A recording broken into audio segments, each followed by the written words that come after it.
tomorrow night is either the beginning of something huge or potentially the start of a genuine decline that may be difficult to arrest. It's the Europa League Final, and previewing it with me today is Ash from Spurs Kings TV. How are you, Ash? Yes, I'm good. Thanks for having me on again, Barnaby. Hope you're good. Hope the viewers are well as well. Well, I was just saying to you off air that I'm feeling nervous. I'm yet to feel like truly excited about it. But I'm gonna start at the end, Ash. How's this game gonna go? Are we gonna win it? What's gonna happen? It's a hard game to call at the moment because both teams are out of form in the league. We've got to this point in Europa because I think both teams have realized how important it is, and it's a gateway into Europe again, and that could completely transform both of our clubs' relative summer. I think it's more important for Spurs in terms of winning the trophy. And you've already heard that we're going to do an open top bus parade, whereas Manchester United, they want a barbecue, So I think that just shows the level of importance for us. It's been 41 years since we've won that all-important European trophy, and also 17 years since we last won a trophy. And so I don't know about you, but I'm starving. Do you get the sense, you mentioned that barbecue? Do you get the sense that all of this noise coming out of Manchester United, which makes me feel like they're a little bit kind of laissez-faire about it, a bit apathetic? It's just it wouldn't mean as much to them as it would to us. Do you get the sense that is almost like a mind game from them, almost kind of going for the lads, it's Tottenham vibe?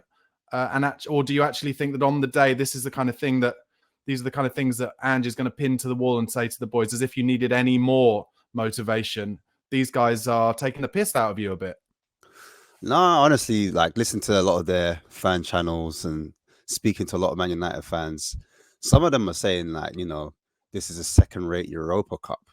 This isn't even the proper European Championship where you kind of lock off Manchester to do your open top parade buses and parade around it. They're really disrespecting the cup, and I think it's because they've won it recently. Well, not recently, they've won it before in their recent history. A lot of them they won it on a Jose. What was it, 5 years ago or something? Yeah, so they can remember basically when they last won it. So they've done FAs, they've done leagues in their recent history, so they've been winning cups in bad periods.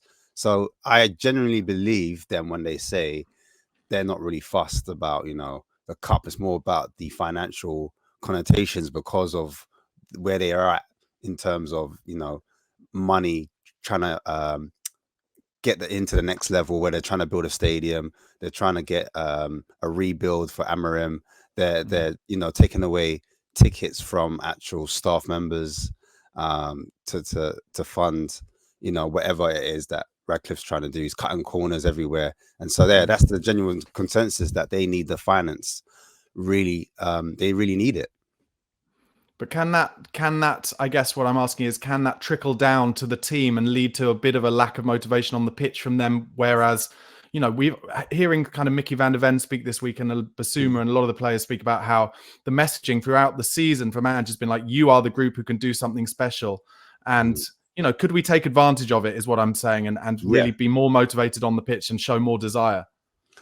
I hear what you're saying. I just think where Casemiro, where even Harry Maguire, where Bruno Fernandes, they've all won trophies in bad seasons. So they've had seasons where they haven't quite performed at the level where they should be and managed to somehow get it over the line. You're looking at players that are not even winning cups with Manchester United. They've got players that have done it elsewhere and they've turned up in finals. So on the day, these guys, they somehow managed to motivate themselves and they somehow managed to get it going. But I do hear your internal motivation in terms of us. For a lot of our players, they've never been to a final. It's their first time. They're really excited. How are they going to manage that on the day? And how the leaders, it's been a big question in the Spurs community. Do we have leaders? Are we going to have players that are going to step up and help those players coach through a final and get us over? All of them are obviously motivated because of what you just said, Mickey van der Ven being a prime example when he's spoken earlier about how important it is to the club. I think Burvo, when they came through, was completely different to what we were hearing players say in the past when they were brought through into the club for the first time. Normally it's about top four, but these guys are coming in and saying, no, they're going to win a trophy. That was a remit. And so the expectation has slightly changed. And maybe, as you said, because it's been happening from when they've come into the club, from the start of the season, it's all about lifting that cup, getting a trophy. And these players, they can be remembered. They can be in those black and white photos inside the club, and they can be remembered forever. And so, yeah, that could be a different type of motivation for some of these players when you need an extra 5%, you need an extra 1.5% to get it over the line. Do you take any kind of confidence from the fact that in the two major finals we've seen so far this season, in the League Cup final, Newcastle were heavily expected to lose to Liverpool and hadn't won a trophy for a long time, and Crystal Palace were expected to roll over for Man City, and both of them showed a way to get it over the line? And do you kind of get any positivity from that? And do you think Ange will try and use that almost as well as another kind of card with his players to show how it can be done against expectations? Yeah, sometimes you actually need to see it.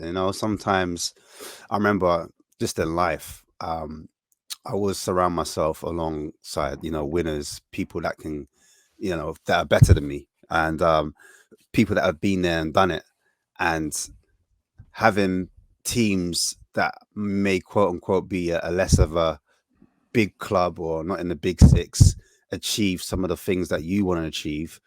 That visualization right there is very important, because I was in my head thinking, I don't know, I can't picture some of these guys lifting a trophy. It's not making I want to believe, and I do believe, but I just can't quite have that visual image in my head right now. I don't know why that is. But then when you start to seeing Eze, you're seeing Grameres, you're seeing all these players lift the trophy, you're like, well, actually, no, this is actual proof. This is visual proof that we can do this. And to a lot of the players, they're starting to believe into the hype that, Kane's got his first trophy, as we all know, Eric Dyer, and they were saying, how good does it feel to win? It's even better than I thought, and then you're seeing teams like Bologna, as we know, they've won their trophy and they hadn't won it in a few years. So there's examples, not just here in the UK, there's examples all across the globe, of teams doing the unexpected. So how do you think Ange is going to go about trying to win this game tomorrow? Do you think, as I do, or well, I'm not going to say as I fear, but I think it's going to be quite I've been describing it as kind of a dross fest. I think it's going to be cagey. I think both teams know that the opposition struggle most against kind of mid to deep blocks. Or do you think Ange is going to do a bit more what he's done against Manchester United previously and try and, press them into trouble in their back line and kind of really get the better of the legs in midfield, the kind of engine room? Because of Casemiro, Ugarte, if Eriksen plays, there's not a lot of legs there. Do you think he'd try and press them, or do you think it's likely he'll sit further back as he has done in the kind of knockout games and play more direct? I think the team sheet will tell us a lot. Maddison's not going to be there. Kulusevski's not going to be there. Bergwall's not going to be there. So we've got an issue in that midfield. However, we still have legs on them, as you said, in terms of Basuma, Bentancur, even Sarr, if he does play. There's a conundrum in that midfield three. Who's going to start? Everyone wants to know how that's going to set up. However, whoever does play in that three, I do expect Manchester United's perspective would be they would have Casemiro certainly playing at midfield. Question mark for me is whether Bruno plays in the 10 role or if he plays alongside Casemiro in that midfield. And if he does play in that midfield double pivot, I expect us to have a lot of joy in that area, because he is a player that's more of a maverick, meaning he wants to get on the ball wherever he wants. He's not disciplined in that particular shape, which means you leave Casemiro isolated. However, I have seen of late what they're doing is making Harry Maguire a lot more aggressive, and he pushes up in that central zone. So Casemiro is no longer by himself. And if that is the case, I would like to see one of our centre forwards pin Harry Maguire, meaning they're aggressive. They don't let him have a lot of time and space on the ball. And then defensively, you've got a problem with Casemiro where you've got players that can run in behind him. So that for me should pick the team itself. two physical players, two players, one player that can run in behind, one that can, occupy another player, and that should be the remit. And if that is the case, we can at times, I don't think it should be a full 90 minutes where we're pressing aggressively and going gun ho. I think there's times where we can press, we can be on the front foot, and United have had trouble in terms of building out from the back. They've been shaky. Equally, we've been not as good at pressing at times when both of our fullbacks jump up high and then the space is left in behind, especially down the right hand side. And I believe it's because Johnson, whatever you think about him defensively, I think his physicality is an issue, and him learning how to cut out that first part of the building out from the back, that pass where he's meant to cut out the wing back or the midfielder, he's not quite good at reading that, and that's where teams start to kind of progress out of right, and it always isolates players like Pedro Porro on the right hand side. And so that's a big issue for me tactically, where we've got to have maybe Bentancur then in the double pivot. He needs to come over to the right and help out Porro at times, and maybe not let Romero get dragged out of position, because that's what's happening a lot of the time.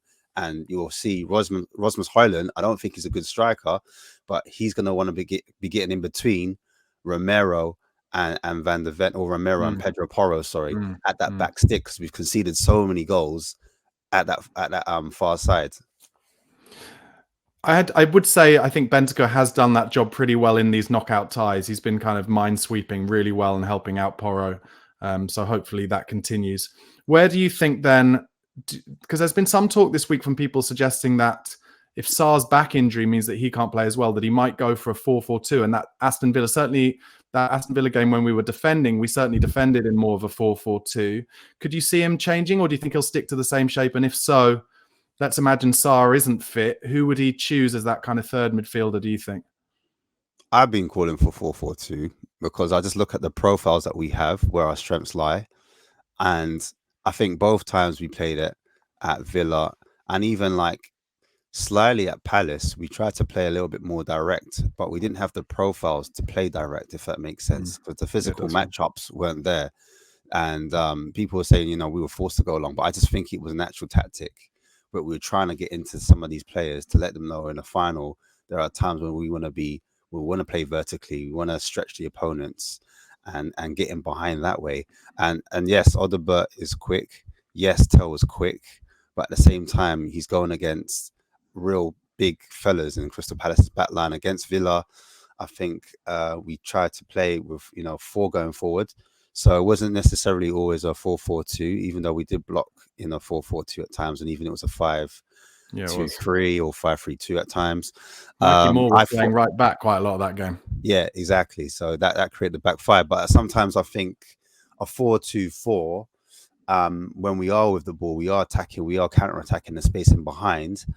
If we are to go along and you had, for example, Solanke and Richarlison, one of them could be physical and drop in, and then one of them could potentially run in behind. And the 4, from what I saw at Villa, they weren't like a fixed 4. It was quite fluid. So you saw players interchanging and swapping positions. And I could see, for example, if Son sometimes was out wide, he could rotate with Richarlison, because we know Richarlison's played wide at times. And Son could be the one that's more of an inside forward playing in the 2. Do you know what I mean? And obviously you got Johnson. Johnson would probably be more fixated on that right hand side if he was to start. But again, his pace in behind and his movement is the actual threat, and it's what we need. So from a tactical point of view, I think there's times when we stay and there's times we go, and we can exploit that. But if we're looking at the a 4-3-3 or 4-2-3-1, I'm thinking most likely out of all the players, if Sarr, was taken off precautionally because of his back injury, and they thought, let's not risk it anymore. Yes, you could play Sarr there, but with the ball, I think they've looked at Odegaard. He's played there. I think it was against Palace. He played in the 10. Yeah, Palace and Villa, yeah. And so he's the player I think they're looking at to kind of break the lines, be a bit of a nuisance, show a bit of that quality in terms of taking the man on, close control, explosiveness.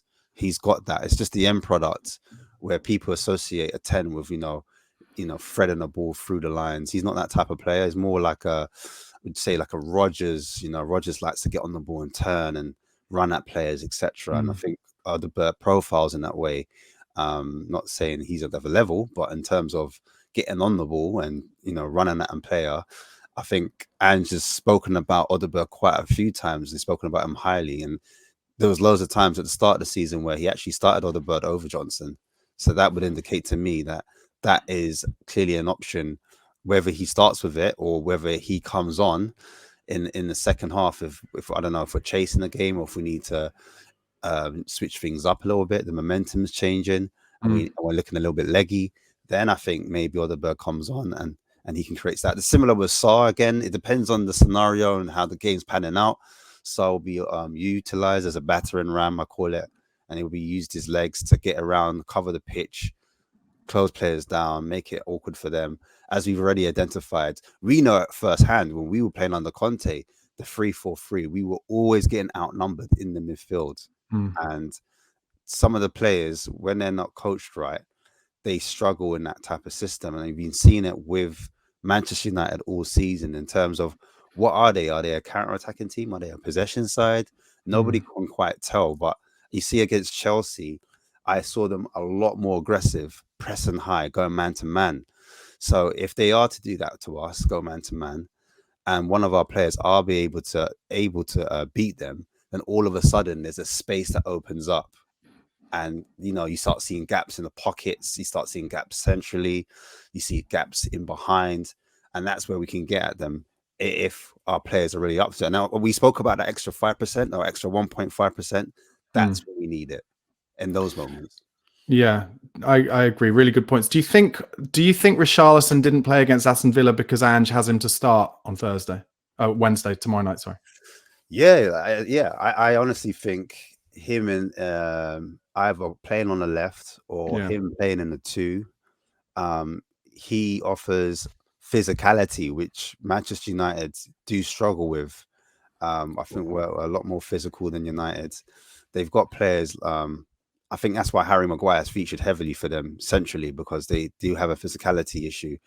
And when you pair maybe Richarlison against a Mazwari or even an Amad Diallo, he's quite short and diminutive in stature, and the running power would force him to go backwards rather than going forwards. And that's something we need to do if we are to take advantage of Man United's physicality issue. And energy-wise, he's just non-stop. He doesn't stop. And you combine that with Solanke's pressing, you've got a real issue, that you've got a real problem for United to think about. And so that's the areas where I think Spurs can win. And I think at times Spurs' downfall has been rotations, where I think we've rotated sometimes the fullback with the midfielder, with the forward.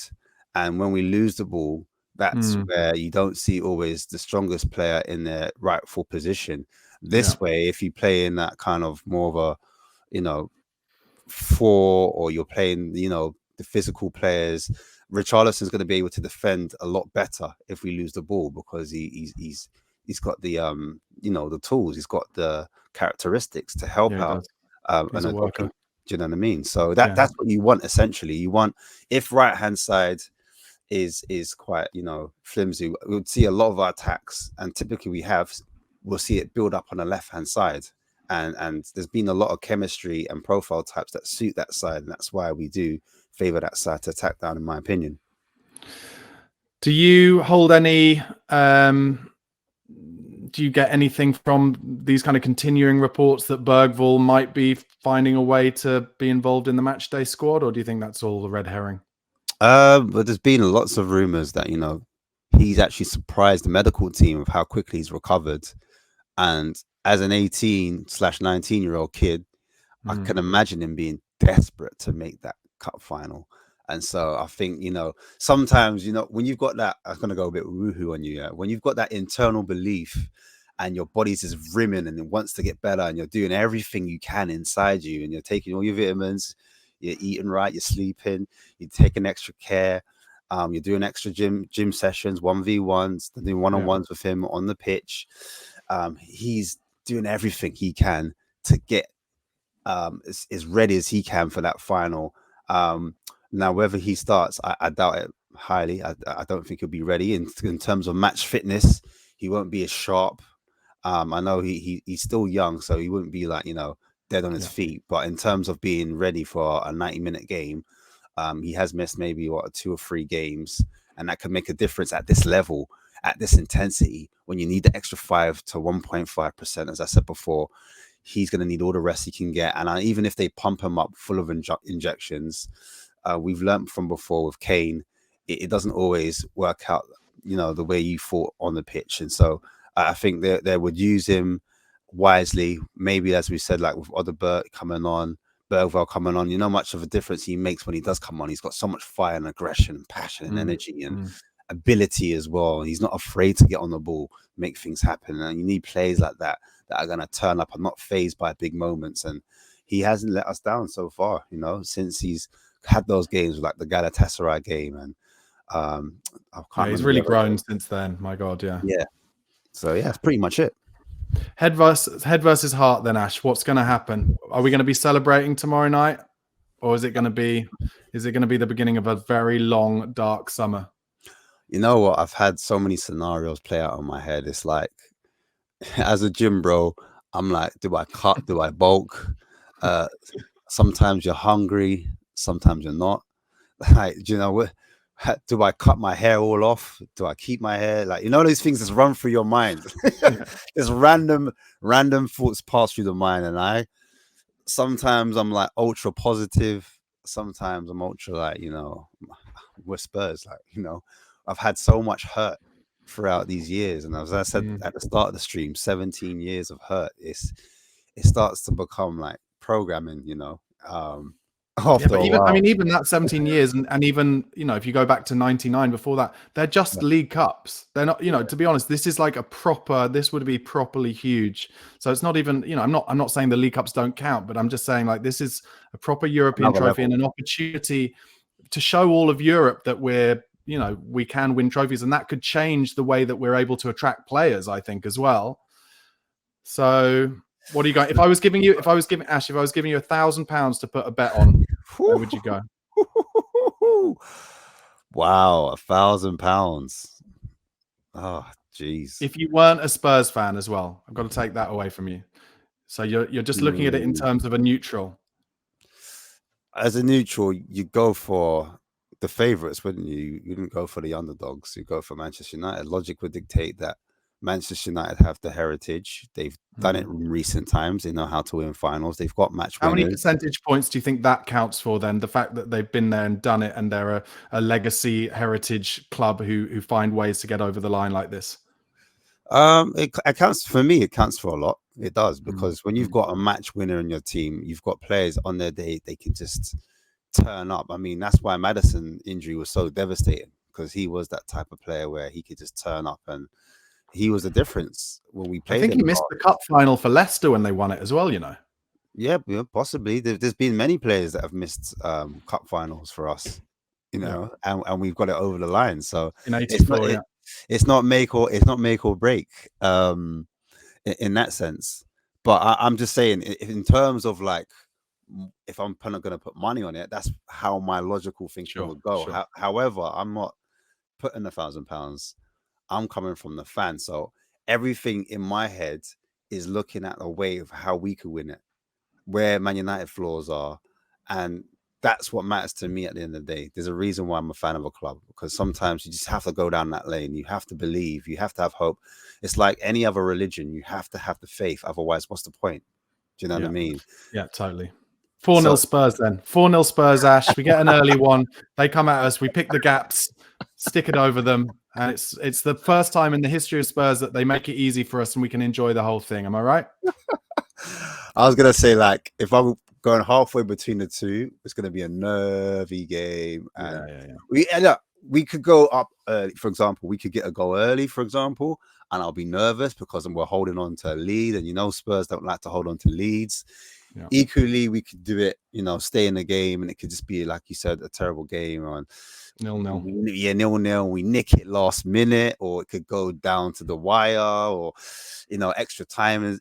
There's so many scenarios that could happen. It could be a thing where it could be an excellent final where the mutuals love it. Back and forth, 2 Premier League teams, both of them going for it, helter skelter. Throwing caution to the wind. And who knows what happens? Who knows? I'm going to say this. If Tottenham manage to keep 11 men on the field the whole time, then I think we can do it. I think we'll do it. But I hope we don't get over-motivated like we did for that Chelsea game last year and end up with 9 men.